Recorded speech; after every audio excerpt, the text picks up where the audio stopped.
ازيكم حبايب قلبي؟ عاملين ايه؟ وحشتوني جدا جدا. بصوا يا جماعه، اوكازيون عامل عروض حلوه جدا على منتجات كتير جدا. لو جنبك اي فرع من فروع كازيون انزلي حالا وهاتي كل طلباتك. ايه، هتلاقيها متوفره وسعرها كويس وعليها عروض زي ما قلتلك. خلاص، انا نزلت وجبت شويه طلبات كده وقلت اوريها لكم علشان اللي ما يعرفش طبعا ينزل حالا ويجيب طلباته. لان الحاجه فعلا فعلا يعني ساعه او ساعتين ما بتلاقيش اي حاجه، بتلاقي حاجات كتير جدا مش موجوده. خلاص، وزي ما قلت لك كمان العروض بتبقى حلوه جدا وموفره معانا. هنا جبت سمنه كريستال، جبت اتنين. دول طبعا بره العرض، يعني ما كانش عليهم عرض. خلاص، انا بجيبها للفطير. انا طبعا ما بطبخش يعني او بعمل الاكل بتاعي بسمنه، لا بعمله بزيت ذره، بيبقى اخف وصحي كتير. زي ما قلت لكم ده بجيبه للفطير والكيك والكلام ده كله.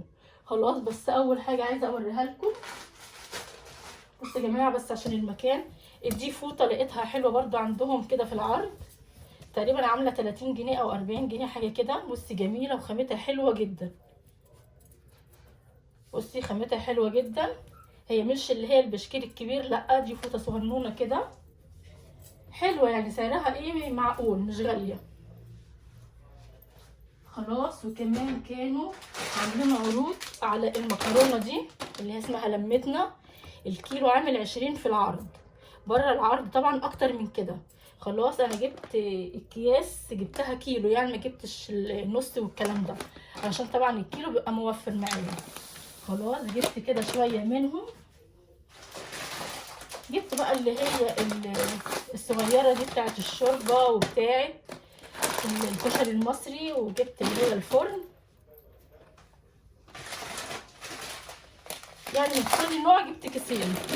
وكمان الشعريه دي، الولاد عندي طبعا بيحبوا الشعريه جدا باللبن، وكمان علشان الرز برضو. بصي المكرونه اهي بتبقى حلوه على فكره. لمتنا دي منتج كويس يعني، ما بتعجنش معاكي ولا اي حاجه. وكمان اللي هي الاسباجيتي دي بتبقى حلوه جدا برضو. زي ما قلت لكم كل نوع جايبه منه اتنين. ده حلو جدا بقى، وهيبقى معاكي موفر جدا ومش هيخلص منك بسرعه. يعني بيبقى فيه وفر عن اللي هي الاكياس الصغيره. خلاص، ده بالنسبه للمكرونه. وكمان كان عندهم عرض على الرز. الرز ده يا جماعه، ده الكيلو عامل 15 جنيه. بره العرض طبعا اكتر من 15. خلاص، انا جبت 4 اكياس منه. والفرد مسموح له بس ياخد كيسين بس. خلاص، جبت منه 4 اكياس. حلو طبعا جدا وموفر بقى للمحاشي والكلام ده كله. وكمان هنا لقيت لسان عصفور كده. بصراحه انا اول مره اشوف الكيس ده، اسمه خطيره. انا قلت اجيبه واشوفه بقى خطيره ولا مش خطيره. قلت اجربه يعني واشوفه. بصي، هو الكيس بتاعه شبه كيس الملح كده، صغنون كده، ولما نجربه بقى ونشوف هو خطير ولا مش خطير. وكمان هنا العدس، عدس الابيض ده على فكره كنت كتير بروح لهم بسال عليه، ما بلاقوش خالص، بلاقي الرف بتاعه فاضي. اخيرا طبعا جابوه اهو. جبت كيسين منه. ان شاء الله نبقى نعمل عدس كده ونصوره مع بعض ونعمل شوربه عدس ونهيص. وكمان كان عندهم عرض على الكريست معجون الاسنان ده، طبعا جبته اهو. وجبت ايه كمان؟ ايوه، ده بقى البطل بتاعنا اللي محيرنا كلنا بصراحه، الزيت. بصي، هاتي كده ازازه كبيره للقليه بتاعتك او التحمير، علشان طبعا الازازه الصغيره دي بصراحه ما فيهاش بركه، بتخلص بسرعه. ده كان عليه عرض؟ لا، ما كانش عليه عرض على فكره. ده الزيت ما كانش عليه عرض. وكمان جبت اللبن ده، انا بحبه جدا، بجيبه برميه في الفريزر كده وبطلع حسب احتياجي. بجيب منه كميه حلوه على فكره، اللي هو قشطه ده معقول طعمه حلو جدا. بصي اهو، شايفاه كده،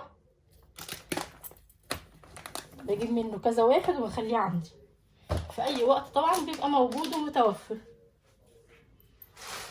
وكمان جبت الست الشرشوبه دي للبلكونه. طبعا كل فتره بحب اغيرها كده علشان اول ما الاقي لونها اتغير كده فبصراحه برميها وبجيب واحده غيرها اهي. بصي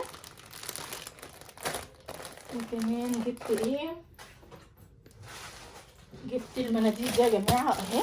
المناديل طبعا موفره، هي فيها 6 بكرات اهي، 6 قطع زي ما انتوا عارفين طبعا. او اللي متابعني انا ما بحبش المناديل دي اطلع عليها الاكل، لا خالص. انا بجيبها بس للتصوير كده، او امسح ايدي فيها، او انضف الرخامه بيها بس مش اكتر. لكن موضوع اني اطلع عليها الاكل لا، انا بحبهاش خالص. بص بقى البديل بتاعها بالنسبه لي الورق ده. ممكن بس ايه صغيرين شويه. بصوا يا جماعه الورق ده اهو، انا بجيبه بالكيلو، الكيلو عامل 20 جنيه. في منه طبعا احجام، في صغير وفي وسط وفي كبير. بصي اوريكي الحجم بتاعه، ده الحجم الصغير اهو. زي ما قلت لك ده كيلو بجيبه، يعني لما بيخلص بجيب تاني. ده الحجم بتاعه الصغير. انا بحط 2 على بعض وبطلع عليه الاكل طبعا علشان يشرب الزيت خالص، احسن كتير كتير من المناديل.